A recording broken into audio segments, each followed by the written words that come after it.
الطاف حسین حالی نے کہا تھا کہ بہت جی خوش ہوا حالی سے مل کر، بہت جی خوش ہوا حالی سے مل کر، ابھی کچھ لوگ باقی ہیں جہاں میں، ابھی کچھ لوگ باقی ہیں جہاں میں۔ یقینی طور پر مسعود صاحب نے جو کارہائے نمایاں انجام دیا ہے وہ ہماری پوری اردو دنیا کے لیے بڑا اہم ہے۔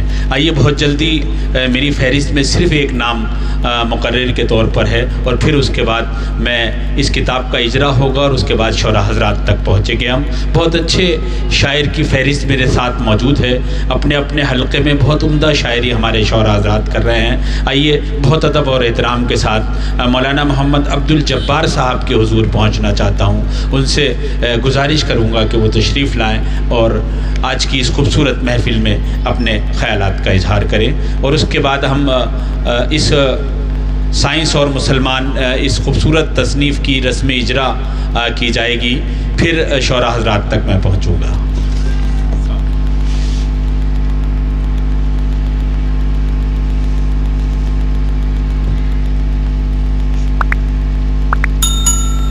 الحمدللہ وکفا وسلام علی عبادہ الذین اصطفیٰ، اما بعد۔ وقت کی تنگی یقیناً مجھے نظر آ رہی ہے، اور ناظم مشاعرہ مفتیان اکرام کی بھی پکڑ کر رہے ہیں، تو میری کیا مجال کہ میں یہاں کچھ کہہ سکوں۔ ہاں، شعراء کے لیے اتنا ضرور کہوں گا، چونکہ میں میزبان کی حیثیت سے ہوں، کہ تشریف لا کے آپ نے احسان کر دیا، تشریف لا کے آپ نے احسان کر دیا، ہاپوڑ اور اہلیان ہاپوڑ کو ذیشان کر دیا۔ ہمارے مہمان خصوصی عزت مآب عالی جناب مرغوب تیاگی صاحب یہاں جلوہ افروز ہیں، جن کے لیے صرف یہ کہوں گا کہ گلشن میں صبا کو جستجو تیری ہے، گلشن میں صبا کو جستجو تیری ہے، جس پھول کو سونگھتا ہوں خوشبو تیری ہے۔ ایک شاندار نظامت کرنے والے، یقیناً یہاں پر انجینئر محمد جمیل صاحب تشریف فرما تھے، غالباً چلے گئے، وہ سرزمین گونڈہ سے وابستہ تھے۔ وہاں جگر صاحب نے کہا تھا، اور میں ناظم مشاعرہ سے کہوں گا میری اصلاح فرما دیں، یقیناً آپ بہت بڑے ہیں اور آپ کی نظامت بہت شاندار ہے، میں بہت دیر سے سن رہا تھا، اور ایسی جگہ پر آپ لوگوں کی ضرورت ہوتی ہے۔ جگر صاحب نے کہا تھا، وطن کی جب داستاں سنانے لگیں گے، پتھر بھی آنسو بہانے لگیں گے، بھیڑ میں کھو گئی اگر آدمیت، ڈھونڈنے میں زمانے لگیں گے۔ یہ شعر جگر صاحب کا نہیں ہے، بلکہ جگر صاحب نے یوں کہا تھا کہ جس وطن کو خون سے سینچا ہم نے، اسے نفرت کی آندھی سے بچانے کی ضرورت ہے، بجائے روشنی کے جو گھر کو جلا دیتے ہیں جگر، ایسے چراغوں کو بجھانے کی ضرورت ہے۔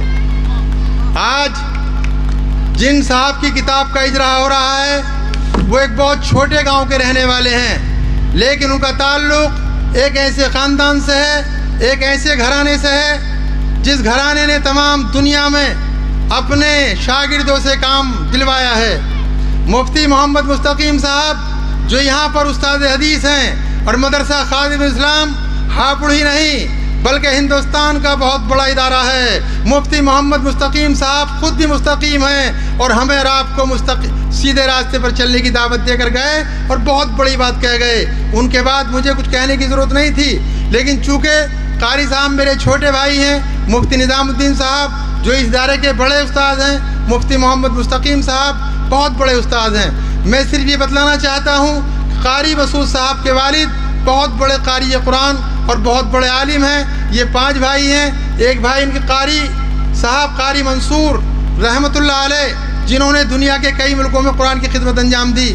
ایک بھائی دور حاضر میں مسجد عبدالنبی جو جمعیت علماء ہند کا راشٹری ہیڈ آفس ہے، وہاں پر قرآن کریم کی خدمت انجام دیتے ہیں، امام ہیں، اور ہندوستان کے نہیں دنیا کے بہت بڑے عالم دین حضرت مولانا سید ارشد مدنی دامت برکاتہم العالیہ انہیں بہت زیادہ چاہتے ہیں۔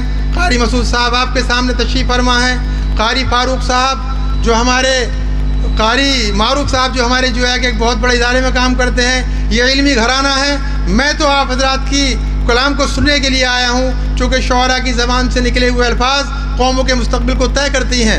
آپ نے شعراء کرام نے جو خدمت انجام دی ہیں، اس میں کوئی شک نہیں کہ آپ نے بہت کارنامے، بڑے بڑے کارنامے انجام دیے ہیں، لیکن ہمیں ایک بات یہ بھی ذہن میں رکھنا چاہیے کہ العلماء ورثۃ الانبیاء، عالم بھی نبیوں کے وارث ہوا کرتے ہیں۔ علماء کرام کی بات کو بہت غور سے سننا چاہیے، بہت بڑا ادارہ ہے۔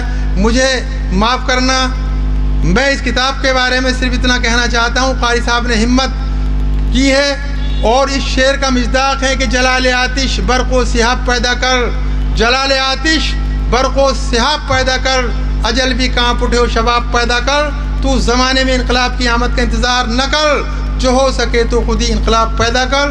شعراء کرام کا وقت لیا، چونکہ بہت قیمتی محفل اور مجلس ہونے والی ہے۔ آج کی رات شعراء کرام کے نام رہے گی، آپ کے کلام سے ہم محظوظ ہوں گے۔ کوئی غلطی ہو گئی ہو معاف فرمائیں، اور اس کتاب سے فائدہ اٹھائیں۔ خدا حافظ۔